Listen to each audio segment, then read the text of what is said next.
नमस्कार दोस्तों, मेरा नाम रिजवाना शेख है। विचार नियम आपकी कामयाबी का रहस्य, the power of happy thoughts bye sir Shri, part 22 शुरू करते हैं। संपूर्ण स्वीकार मंत्र। अपने स्रोत पर जाने का एक आसान तरीका है घटनाओं को स्वीकार करना। संपूर्ण स्वीकार मंत्र एक सरल सवाल पूछने को कहता है, क्या मैं इस घटना को स्वीकार कर सकता हूँ? जीवन में हमारे सामने कई अवांछित स्थितियाँ आती हैं जो हमें दुख की ओर ले जाती हैं। छोटी छोटी घटनाएं भी हमें अपने खोल में घुसने के लिए मजबूर कर बहुत दुखी कर देती हैं। इस दुख से बाहर आने के लिए खुद से पूछें, क्या मैं इसे स्वीकार कर सकता हूँ? इसे का मतलब है जो भी घटना उस वक्त उस पल हो रही है। मिसाल के तौर पर कोई अप्रिय घटना हुई हो तो खुद से पूछें, क्या मैं इसे स्वीकार कर सकता हूँ? इसे का अर्थ है उस अप्रिय घटना। आइए कुछ और उदाहरण द्वारा यह बात स्पष्टता से समझते हैं। क्या मैं इसे स्वीकार कर सकता हूँ? यह छोटा सा मंत्र आपके जीवन में चमत्कार कर सकता है। जब भी आप कोई स्थिति उत्पन्न हो तो आप पाएंगे कि छोटी घटनाओं के मामले में आपका जवाब हर बार हाँ होगा। हमने खुद से यह सवाल पहले कभी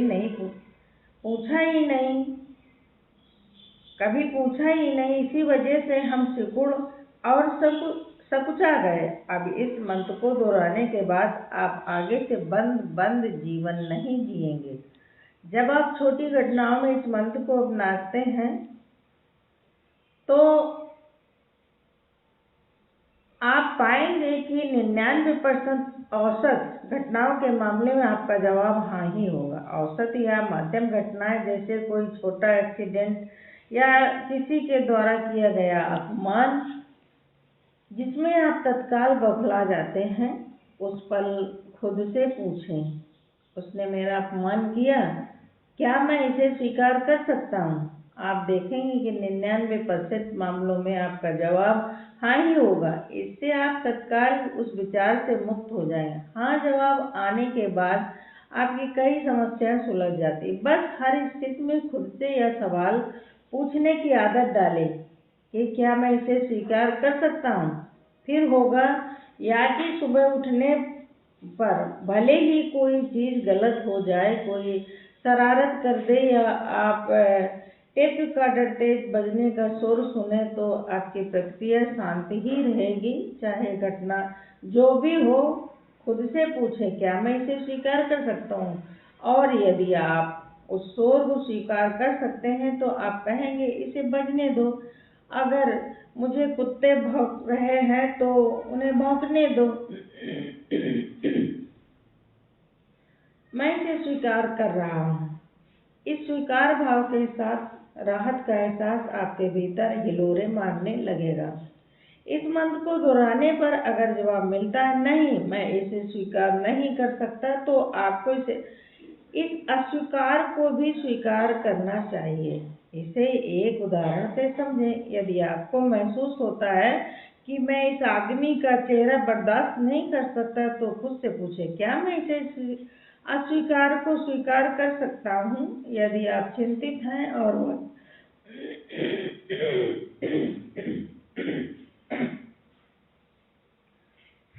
वह चिंता आपको लगातार खाए जा रही है, तो बस खुद से पूछें, क्या मैं इस चिंता को स्वीकार कर सकता हूँ? आपका जवाब होगा, ठीक है, मैं चिंतित हूँ, मैं इसे स्वीकार कर सकता हूँ। इस तरह जब आप अस्वीकार को स्वीकार करते हैं तो एक नई चीज उत्पन्न होती है। जब आप अपने अस्वीकार को कहकर स्वीकार करते हैं कि ठीक है, मैं इस तरह का हूँ, मुझ में दोष है, लेकिन यह मेरे लिए ठीक है, मैं इसे स्वीकार करता हूँ, तो आप इस अस्वीकार के परिणामों से हैरान रह जाएंगे। जो इंसान काला, लंबा या नाटा होता है या उसके शरीर में अन्य कोई बाधा होती है, वह खुद को स्वीकार नहीं कर पाता। कोई कहता है मेरे दांत भद्दे हैं, मैं इसे स्वीकार नहीं कर सकता, लेकिन इस मंत्र के साथ वह कहेगा ठीक है, मैं इस अस्वीकार को स्वीकार कर सकता हूँ। यह भी संभव है कि किसी स्थिति में आपको नकारात्मक जवाब मिले। उस मामले में खुद को थोड़ा समय दें और उसके बाद दोबारा पूछें। मिसाल के तौर पर कोई घटना हुई है और आप उसे तत्काल समझ नहीं पाए, उसको महसूस होता है कि यह स्वीकार नहीं है और आपका जवाब नहीं है, तो कहें ठीक है, कुछ समय बाद दोबारा पूछें, क्या मैं अब इसे स्वीकार कर सकता हूँ? और आप पाएंगे कि कुछ समय बाद एक सकारात्मक जवाब आने लगेगा। या कुछ प्रकरणों में संभव है, हो सकता है कि सकारात्मक जवाब तत्काल न आए, लेकिन कुछ मिनट या घंटों बाद आपको हाँ का जवाब मिलेगा। आपको तत्काल राहत महसूस होगी। आइए एक बार फिर देखें कि कोई चीज़ स्वीकार नहीं हो रही हो तो आप क्या कर सकते हैं। नंबर 1, बार बार स्वीकार करें, नियमित रूप से सवाल पूछें। नंबर 2, इसे स्वीकार करने में आप समर्थ नहीं हैं, इस बात को स्वीकार करें। यह बड़ा ही महत्वपूर्ण कदम है। खुद से पूछें, क्या मैं इसे स्वीकार कर सकता हूँ कि मैं इसे स्वीकार नहीं कर सकता। नंबर 3, स्थिति के सिर्फ कुछ हिस्से को स्वीकार करें, टुकड़ों टुकड़ों में स्वीकार करें। नंबर 4, स्थिति से उत्पन्न होने वाली नकारात्मक भावना को पहचान कर सिर्फ उसे ही स्वीकार करें। यह मंत्र कैसे काम करता है? जीवन का एक नियम है, एक स्तर पर जो सही है वह सभी स्तरों पर सही है। जैसा छोटे में बड़े वैसा बड़े में, सूक्ष्म में वैसा ही बृहद में। क्या मैं इसे स्वीकार कर सकता हूँ? इस सवाल का जवाब जब आप हाँ में देते हैं तो आपको इसके साथ जुड़ी कई नकारात्मक भावनाओं को हटाना होगा। आप सोचते हैं कि यह बहुत छोटा कदम है, लेकिन जब आप इसे उठाते हैं तो इससे आपकी चेतना में बड़ा भारी परिवर्तन हो जाता है। उसी पल बहुत सारे अलग अलग रास्ते आपके लिए खुल जाते हैं और आप अपनी और ज़्यादा सकारात्मक चीज़ों को आकर्षित करने लगते हैं। जिस पल आप स्वीकृत द्वारा किसी नकारात्मक भावना को छोड़ते हैं, उस पल आप अपने अवचेतन मन को बता रहे हैं कि मैं ब्रह्मांड की समृद्धि के लिए खुला हुआ हूँ, मैं किसी कंजूस की तरह पीछे नहीं हटूंगा। स्वीकार करने से यह नियम सक्रिय हो जाता है। आप जिस पर ध्यान केंद्रित करते हैं वो आपके जीवन में कई गुना बढ़ती है।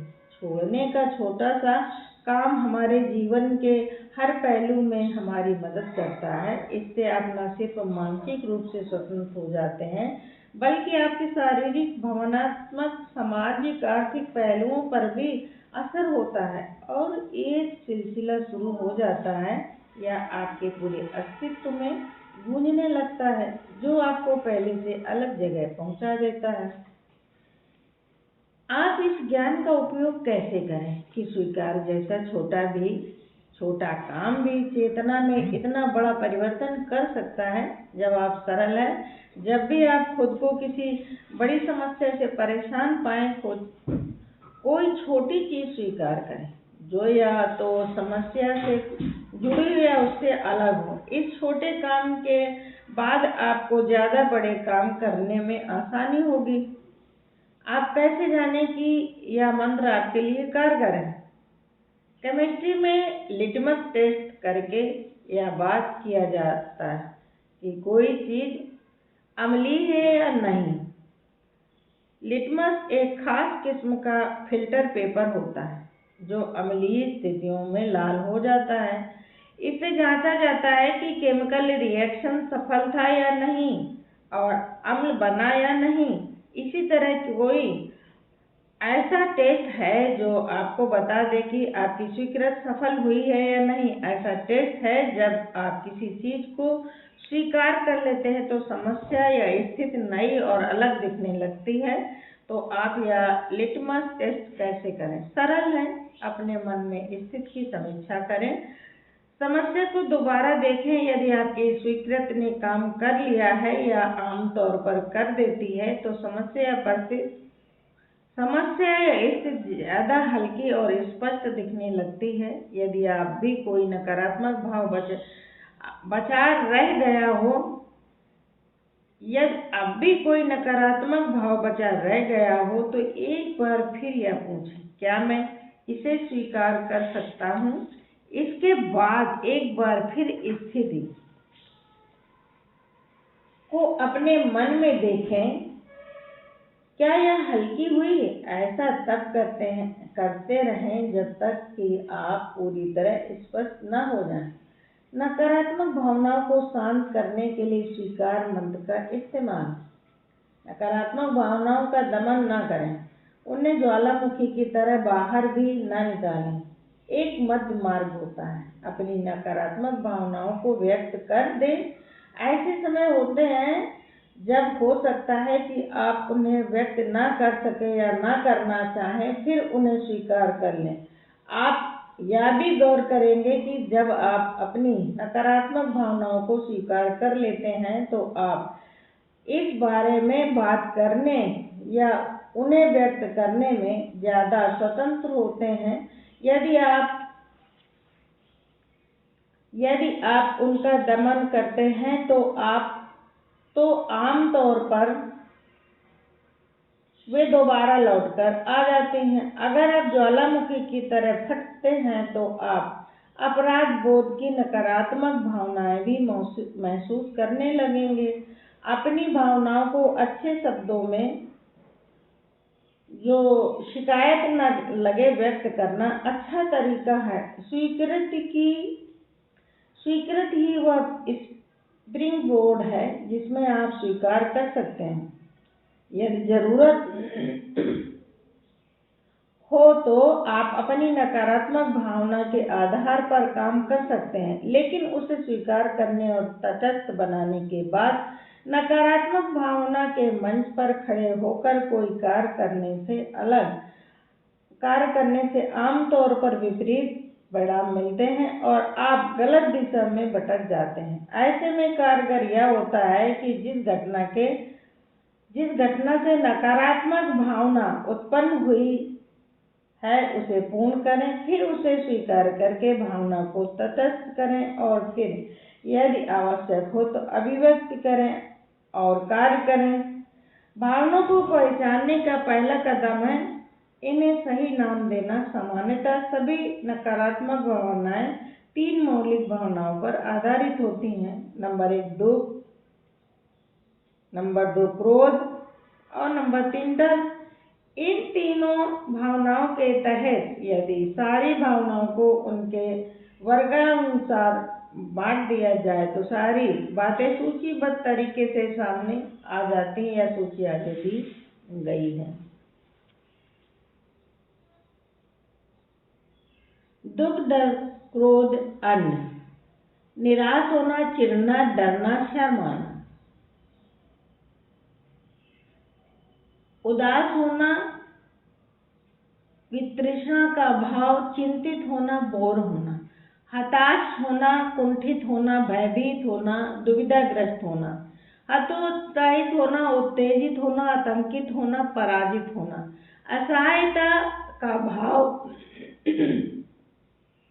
नफरत करना, सुरक्षित होना, शंका करना, नाउम्मीद होना, शत्रुतापूर्ण होना, दहशत होना, अपराध बोध होना, आहत होना, चिड़चिड़ा होना, घबराहट होना, अति दबाव होना, प्रेम न किया जाना, शोषण किया जाना, दिल दहल जाना, असमंजस होना, महत्वहीन समझना, प्रतिरोध का भाव, अति संवेदनशील, अनिश्चय की स्थिति होना। जैसे ही आपने अपनी भावनाओं को पहचान लिया वैसे ही अपने आप पूछें, क्या मैं इस भाव को जैसा है वैसा बिना किसी बदलाव के स्वीकार कर सकता या सकती हूँ। अब इस भाव को स्वीकार करें और कुछ देर उसी के साथ रहें। उस भाव को जैसा है वैसा रहने दें और जितना हो सके उसी के साथ रहें। कुछ देर बाद आप पाएंगे कि वह भावना स्वयं ही गायब हो गई है। ऐसा भी हो सकता है कि आप में कोई दूसरा भाव जागृत हो जाए। उस भाव को भी स्वीकार करें और कुछ समय उसके साथ रहें जब तक आप शांतिपूर्ण अवस्था में नहीं पहुंच जाते।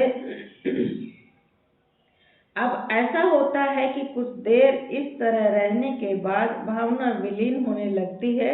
उसके साथ ही आप आरामदायक शांति नमन की स्थिति में आने लगते हैं। ऐसा होता है क्योंकि हमारी भावनाएं स्रोत के नजदीक होती हैं। स्रोत पर शांति व नमन की अवस्था होती है। जब आप स्वीकार करते हैं तब आप असल में अपने भीतर अपने सेल्फ पर पहुंच जाते हैं। आप स्वयं को चैतन्य शून्यता पूर्ण आनंद की अवस्था में पाते हैं। जब भी आप किसी घटना को स्वीकार करते हैं तब आपके अंदर से नकारात्मक भाव खुद ब खुद खत्म होने लगता है। आपको उन्हें दबाना पड़ता है। अपनी भावनाओं से आपको लड़ना नहीं पड़ता, वरना बहुत से लोगों को क्रोध आता है। फिर उन्हें इस बात पर क्रोध आता है कि मैंने क्रोध क्यों किया। यह हुआ क्रोध पर क्रोध, डबल क्रोध।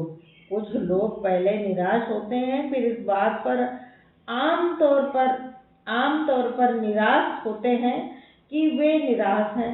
इसे कहते हैं डबल निराशा। अतः आपको सिर्फ इतना ही करना है कि अपने क्रोध, निराशा या किसी और भावना को जैसे हैं वैसे ही स्वीकार करना है, उसका प्रतिरोध नहीं करना। जिस चीज को आप अस्वीकार करते हैं वह टिक जाती है। स्वीकार करें और साक्षी भाव से उसके साथ रहें जब तक वह भाव खुद ब खुद गायब नहीं हो जाता। Thank you.